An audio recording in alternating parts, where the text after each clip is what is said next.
The pirates have been scouring the ship for hours by now, and as another frustrated and angry growl bellows through the cargo hold, Carixi feels yet again. They still haven't found what they are looking for. Even worse, nobody knows what they are looking for. Nestled between his captain, the helmswoman, the chief of security, and the cargo mistress, huddled in the middle of the hostages, the ensign feels awfully out of place. Not because of the hijacking, not because of the rough treatment of hostages, but because he shouldn't be there. As engineer third class, he wasn't even supposed to be on the bridge, and now he was in the middle of the highest ranking officers on the ship, and literally tied to them. He was just out of place. Another loud growl echoes through the chamber, as another heavily armed Kurok paces around the pile of squirming fear. Carixi nervously licks his nose as he follows the pirate with all four eyes around the room. There is no sense in it. If they wanted to look for something, they would have spaced the crew and disassembled the ship. But for some reason they weren't given the quick out, and are forced to stick around. Why haven't they killed us outright? The engineer realizes too late he voices concerns out loud, as the mountain of carapace and bad mood turns to him, makes direct eye contact, and with quite a rude volume growls something he understood, even without a translator. Silence! He flinched instinctively and regrets his decision, as he makes a very painful first contact with the helmswoman in front of him. A pained groan escapes his lips, and he hears the pirate growl silently yet again. I don't know either, a voice to his left quietly mutters. The unexpected answer returns the engineer's thoughts back to the situation at hand. A quick glance and he realizes that it was the captain that answered him. Confused and unsure how to react, the ensign just continues his original train of thought. If they were after the cargo, they would have taken it and left us here. If they were after the ship, they would have spaced us. So why in the Codney cluster are we still here? If I knew, we wouldn't, a gruff voice behind him says. Apparently the security guy. If I knew, I wouldn't have lost 3 details defending something they apparently aren't after. If I knew, I wouldn't have them defend the special cargo and have them focus on the crew as they should have in the first place. It's not your fault, Yelk. We couldn't have known. They've been looking like ordinary pirates the entire time. Still do. Nothing has indicated anything else. Just be glad that those who are still alive are, and none of those who put their trust in your security have suffered any serious harm. A deep grumbling interrupts the conversation of the trio, as they realize their voices have reached levels of a normal conversation, and their captors don't seem so happy about it. Yeah, I know. It still pains me though, the chief continues quietly. Please keep it down before they actually start killing us. The Missouri pilot in front of Karakti threw into the conversation. Huh, the female to the right quietly uttered. Like the Cognac already said, if they wanted cargo, they would have taken it. If they wanted the ship, they would have taken it. If they wanted anything of material value, they would be gone by now. So as far as I would hazard a guess, they want the crew. So, no matter what we do, there is a decent chance that most of the crew gets out of this alive. Somehow. Her voice trailed off. Suddenly, it dawns on the engineer. You're not saying... You don't think they are slavers?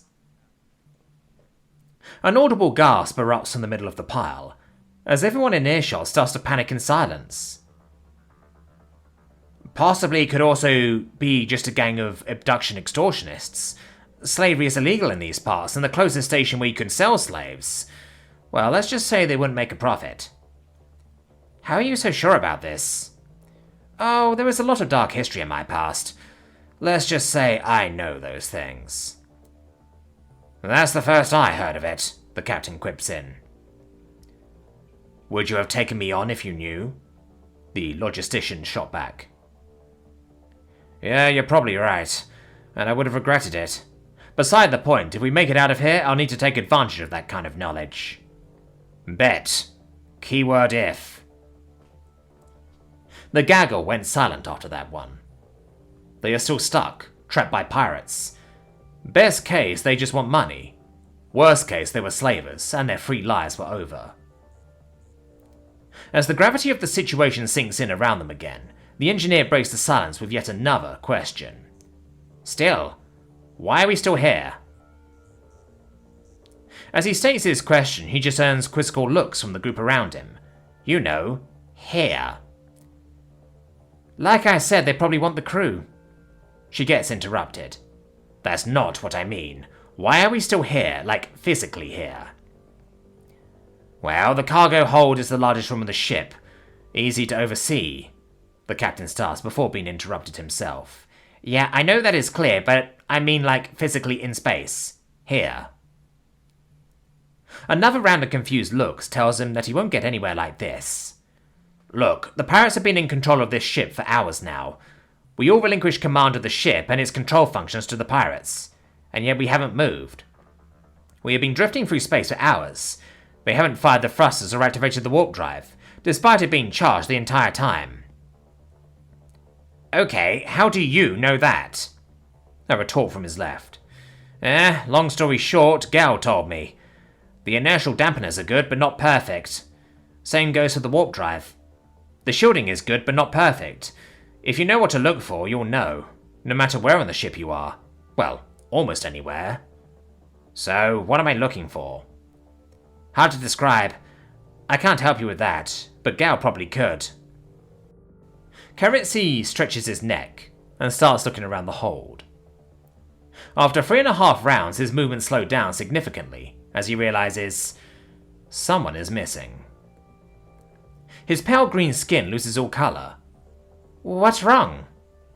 The pilot gives him a concerned look. I think... Yes? I think I solved it. What? Captain, I take it that you also got access to the crew logs when we relinquished power? Probably. No, wait, very likely, yes. Why? Someone is missing. Who? Take one trident of a guess. Don't tell me. Gale? The ensign gave a solemn nod and continued. I think they are looking for her, and I think I know where she is. Wait, you know? I might, and if I'm right, they can look all they want, and they will die of exhaustion before they find her. There are Lengi among the pirates, I hardly doubt that. Oh, trust me, if they continue like that, they will. At least if they keep the warp drive charged. Why? By now, the captain looks deeply concerned. The engineer straightens up and takes a long and careful look around to make sure none of the captors are paying attention. When he's confident and satisfied, he lowers his head and starts whispering to make sure only the 4 around him take notice. Because our resident human, Grand Mistress of Ramshackle and Chief of Engineering, has probably taken her nap in the warp drive, as always, and is trapped in there until the core discharges. In? A whispering chorus around him answers. Apparently humans are immune to the forces inside the core.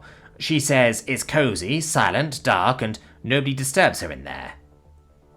She also said that she uses the time dilation effect to get her subjective 8 hours of rest in less than 5 minutes ship time, making her a more efficient worker. Her words. I think she lost her marbles somewhere in there. And apparently she can't leave if the warp drive is in any non-grounded state. A collective sigh makes a round across the quartet of officers. I think we stand a chance if we let the human run rampant. All heads turn to the chief, who had been lamenting for the better part of their conversation. The idea was so irresponsible, so stupid, so reckless, it could actually work. But the question remains, how? The pilots made a point, but then Karitsi had an idea. We convinced the pirate she's already gone. How? Simple. What was the first thing they did when they took control? I don't know. They jettisoned the escape pods. The captain answers for her. And Gale just happens to take a nap inside a pod when the pirates boarded. Being a timid engineer, what is she supposed to do but hide in the pod until the danger is over? Just be jettisoned unaware of anything. In the escape pod with the faulty transmitter she was supposed to be repairing, there should be a whip ticket in the system. I was going to investigate that. Sounds like one tall tale, the chief quips. Isn't that tall? Should work for some pirates. You get their attention, I do the rest. The sudden confidence from the cargo mistress caught the ensign off guard. What do you mean? Just start talking. Get them to tell you what they are looking for. I'll take the rest. Alright, it was my idea, so here goes nothing. He relaxes his shoulders, looks to the ceiling, takes a few breaths and collects himself, before standing up and screaming at the pirate still circling the hostages. What in the name of the unwished enigma takes you so long? What do you want from us? The pirate pauses in confusion. The small and quivering Quinox in the middle of the huddle, who made the most intimidated expression of them all, just suddenly had an outburst. Taken aback, he looked around at his fellow pirates with a questioning expression, but nobody was sure how to react. We've been tied up for hours and nothing is happening. What the hell is going on? Just tell... His rant is cut off as one of the higher-ranked pirates enters the room and motions him to stop. And who exactly gives you the authority? I do, as you are clearly not in control. And what gives you that impression? The Langney smirks bemused. Oh, I don't know. The frustrated groaning down the halls? The restless troops switching guard duties ever more frequently? It almost seems like you are running out of time for something. The smirk washes off the pirate's face immediately. And what are you hoping to get out of this? The engineer chokes the rest of his sentence and falls into the lap of the astrogator as the woman to his left sweeps him off his legs. I'll shut it before you do something stupid, she comments. Oh? I like stupid people doing stupid stuff, the pirate smiles sadistically. I think I'll have some fun with you first when we get all of you back to base. Then why are we still here? The ensign prompts with faked outrage. We're still missing one. The pirate's eyes narrow. Wait, you're missing one? The cargo mistress interjects. The pirate groans and looks on a data tablet. Apparently your chief engineer is still missing. Oh no. You jettisoned the escape pods, right? Yes. Standard operating procedure. There is a good chance she was in one of them. What do you mean? She has this weird habit of taking naps in there. Naps? Short bursts of controlled unconsciousness to recuperate mental fortitude, during which she is nearly invisible on the vital scanners. Either you unknowingly ejected her, or she is crawling the vents. The pirate groans and sinks her head in her hands. So you are telling me that we ejected her hours ago? While drifting in the void? In an escape pod without transmitter, probably. Huh? She was supposed to investigate a broken transmitter. I bet she took the opportunity to take a nap and shift, the lazy cracknoid. So we can either try searching for her or let her die out there. The expression in the face of the pirate changes into one of utter annoyance and frustration, before hanging her head and leaving the room.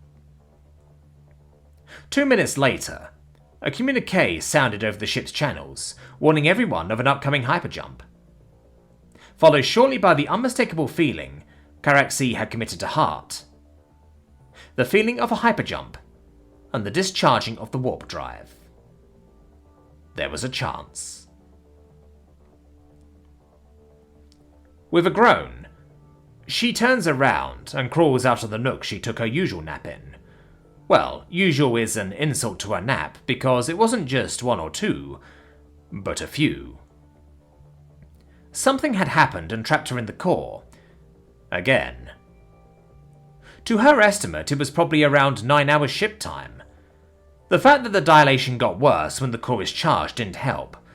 Still, there are worse things than being trapped in your favourite space for 2.5 years. It didn't matter. Something had gone terribly wrong, and it was her job, duty and obligation to fix it. And knowing nothing about what happened meant just one thing.